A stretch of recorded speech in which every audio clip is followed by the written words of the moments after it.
Good morning. I am Sarah Richardson, and I am with Optum. I am the Vice President of IT Change Leadership, and I am here in the office this morning with one of my fantastic colleagues, Julie Castongia. Julie, tell us about what you do in our organization. Hi, good morning all, and good morning, Sarah. I'm Julie Castongia, and I'm a Senior Director of Business Applications at Optum Health. Excellent. And we've been through a few, some mergers and acquisitions over the years. We started as healthcare partners. We were DaVita Medical Group. Now we're Optum. So people always ask us, like, who are you guys? And we're like, we are now part of Optum, which is a fantastic place to be. Because here in Southern California, at least with the group that we represent where we sit, we are the largest provider of managed care in the medical and specialty group space here in SoCal, both Orange County and LA County. It's about 650,000 patients for our team, and then statewide, our group has about 1.2 million patients just here in the Southern California area. So pretty awesome. But we're actually here today to talk to you about CHIME Boot Camp and what a fantastic opportunity it is for both yourself and your organization. I'll start with Julie, because Julie, I got to the organization back in 2016. Been here almost 4 years, and Julie and I have been on the same team always, which is really special. And having been a boot camp alumni myself from back in 2014, I said, Julie, you've got to go, and I go to fall forum every year. So you went. Yeah, it was very exciting. Sarah basically introduced me to CHIME. I heard a little bit about it, but didn't really know exactly what the organization was. And what an introduction. This was an intensive course. I believe it was 3 days on site, just really getting in with work groups, with the excellent faculty, and it was really, really good coursework, and I enjoyed myself. And now I'm a member of CHIME, and just really interested in so many of the things that are happening with CHIME and in healthcare IT in general. So it's really a good place to be. It was great because CHIME was not well known in my organization when I joined, and having been a member for several years and involved in myriad aspects, Julie was the first person I invited to attend boot camp, mostly because her level of enthusiasm and just reputation in our organization is tremendous. So if Julie likes something, someone knows it's going to be good, because if it's not, she'll come back and go, yeah, no, I'll think about it, was a good idea. So she came back and was like, oh my gosh, I love it. So what was fantastic is it really did start an opportunity for us to introduce it more widely throughout our organization.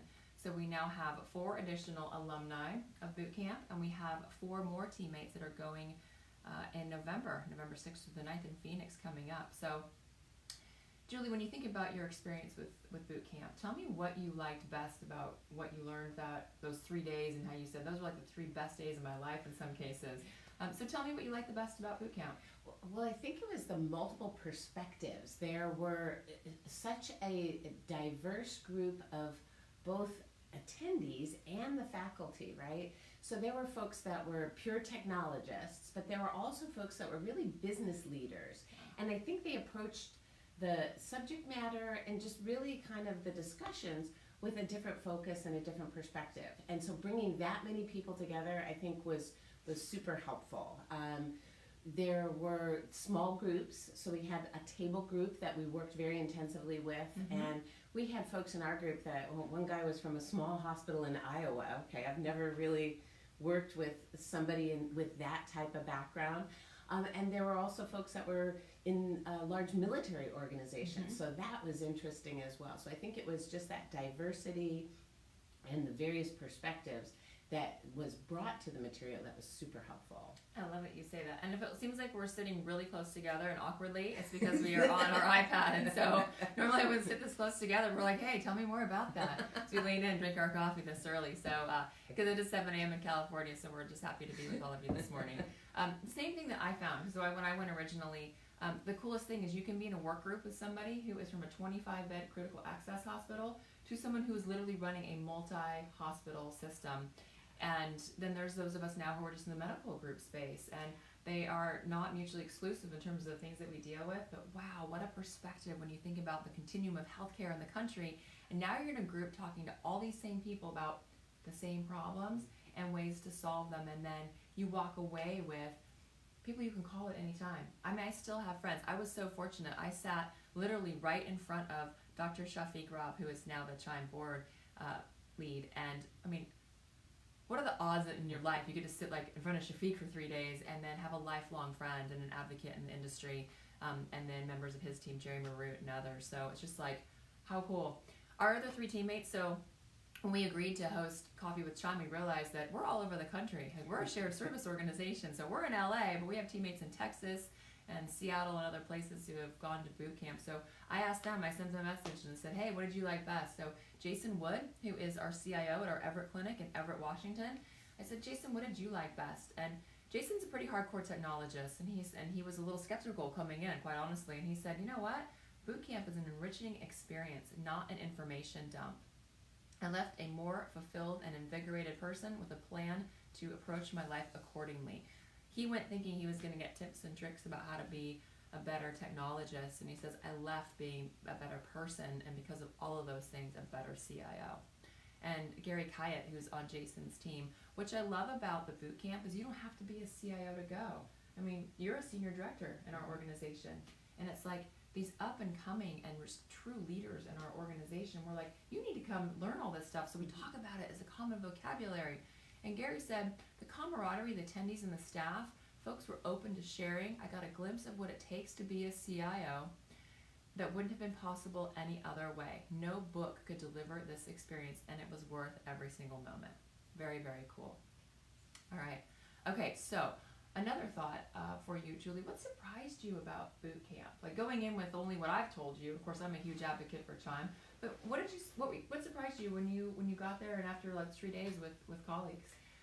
So I think one of the most interesting exercises for me was kind of the work-life balance exercise, and the faculty were actually generally surprised at the responses that our cohort gave. They were concerned. There was this level of, wow, you guys are really skewed towards work, and that makes up a big percentage of your life. And so it wasn't just, hey, work, that's what's going to get you ahead. It was really looking at you as a whole person. And so it kind of echoes a little bit about what Jason was saying. It definitely, and it surprised me in a way personally, just to see like, oh, wow, there are other aspects of your entire life that need to be balanced so that you can show up at work the right way and you can approach what you're doing as a leader, coming from a true place of balance and fulfillment. And so and I just really enjoyed that level of engagement that the leaders of the group gave. It was like, ooh, okay, maybe we should make some adjustments in what we're doing. Yes. Yeah, because you don't necessarily get an award for being the one who comes in first and leaves last. I call it the bad inventory syndrome. But you almost need permission from other colleagues or others in the industry to realize that maybe I shouldn't put all of my energy just into my career. But you brought that back to our organization. So you already do a lot of really great things outside of work. You have a very balanced perspective. But you came back and you started really like talking about this in your team meetings, and when you go on vacation, you completely unplug, and you say, if there's an emergency, call me. But right. you don't interact with your teams when you're on PTO.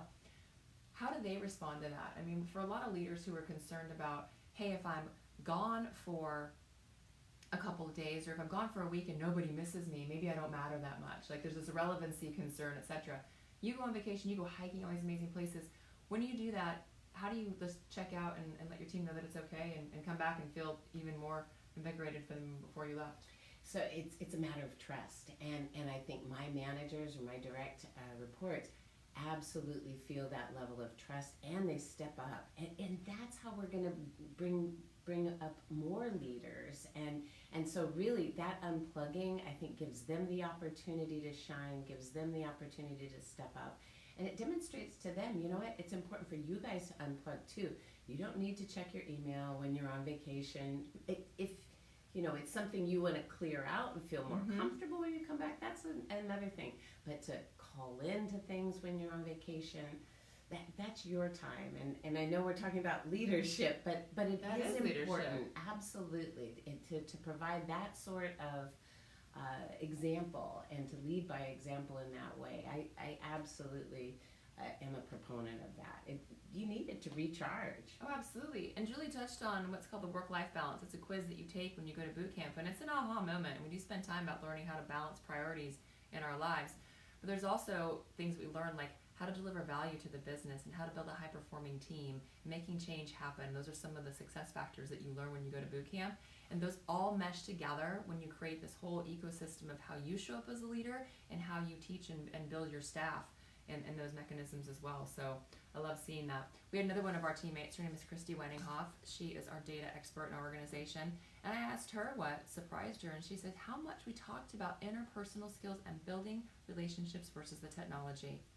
She says, on one of the days the question came up, can a CIO be an introvert and still be successful? And the answer was no.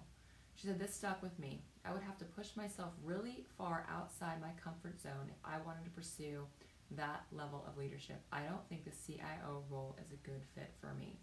Interestingly enough, Gary from our team also said the same thing. So here's what's fascinating about that. You would think in a lot of organizations, if you said, I don't actually want to be the CIO, you would somehow stymie your career, or you would limit your opportunities or what you could do in the organization. And yet they both came back from boot camp with the realization that I'm good.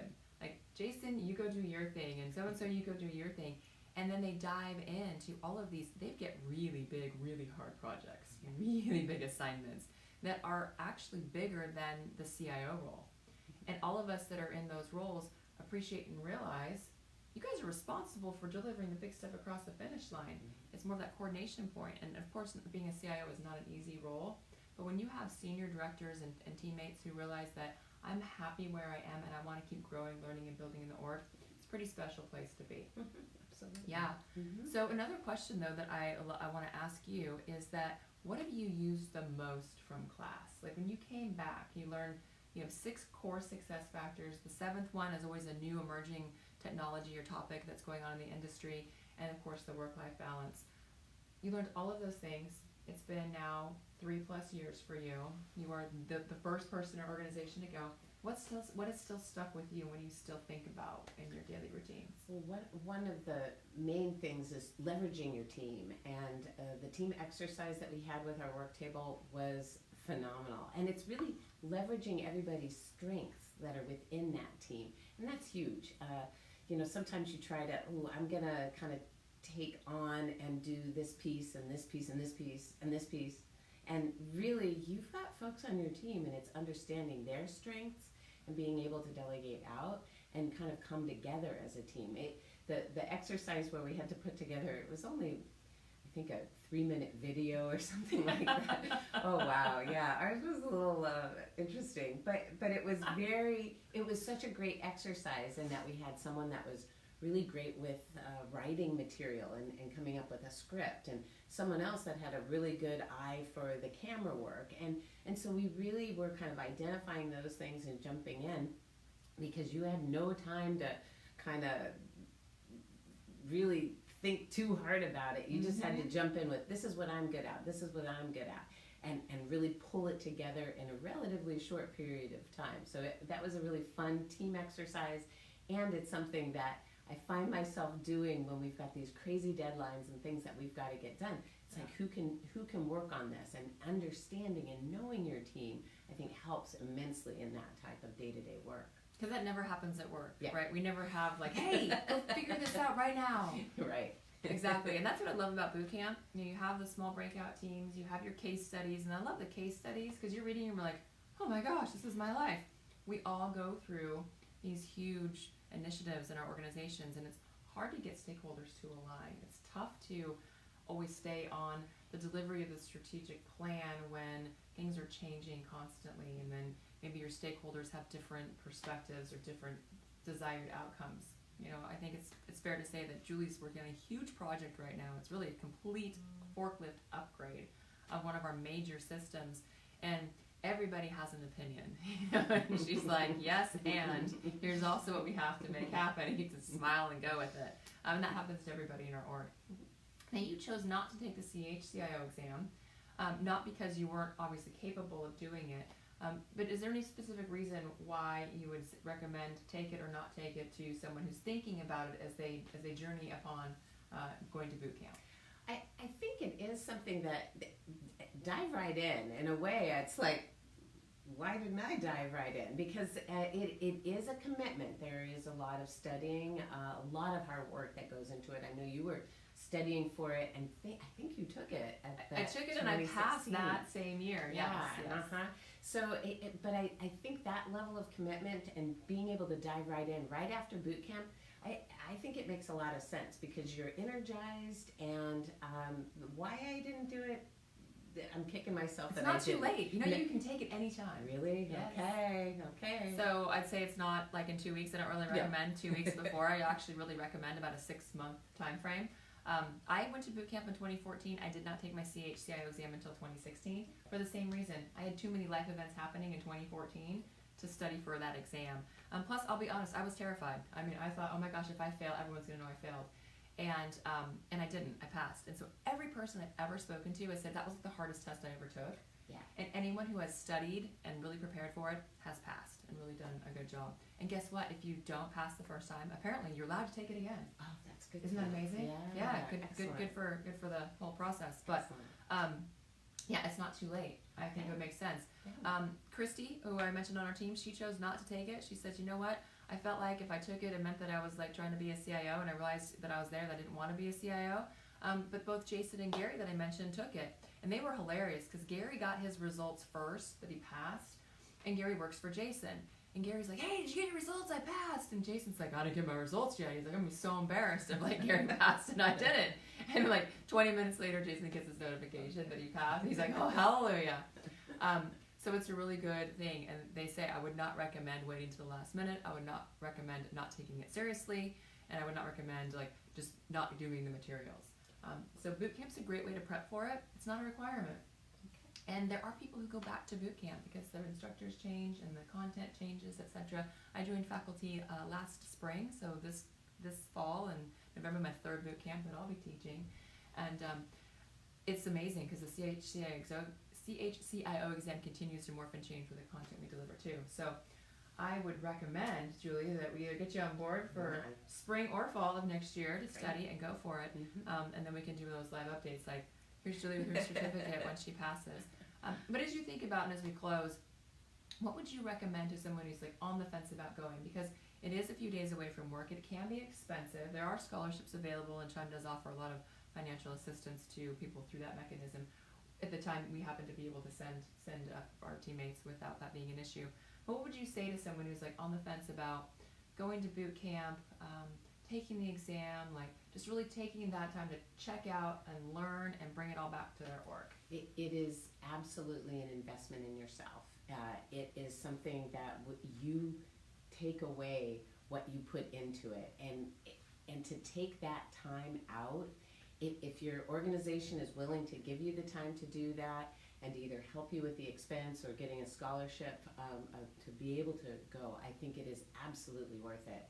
It's an investment in yourself, and just some of the realizations that you come to about yourself, about your team, about healthcare in general, kind of directions where healthcare IT is going. I think it's absolutely an incredible value, really. It's well worth the time and the money.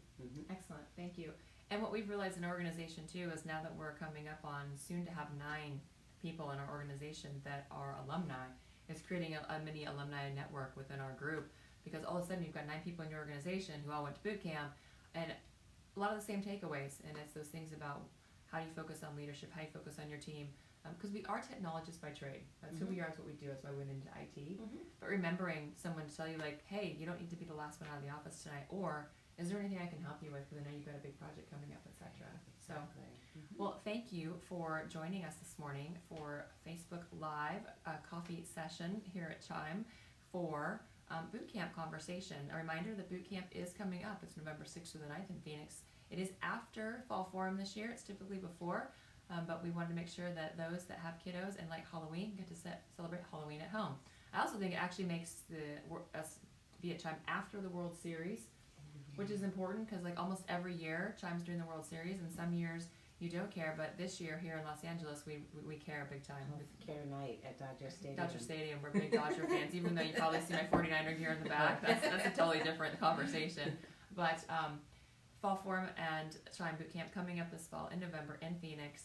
And if you have any questions about boot camp or any follow-up items, Julie Castongia and Sarah Richardson, we are both available. You can find us either through this site or we are first name dot last name at DaVita Medical Group until we get our new emails for Optum soon. So thanks for joining us this morning, and I hope you all have a great weekend. Take care.